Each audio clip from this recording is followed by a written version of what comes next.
Hello everybody, welcome back to HardReset.Info channel. Today I'll show you how to easily check the Bluetooth low energy status on HP DeskJet 4220e.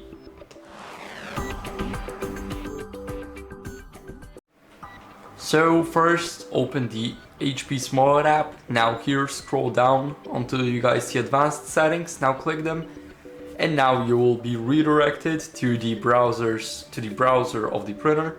So now click the network, here scroll down until you guys see Bluetooth low energy and now open it up. Here click status and then enter the pin which is hidden inside of your cartridge where you fill up the ink.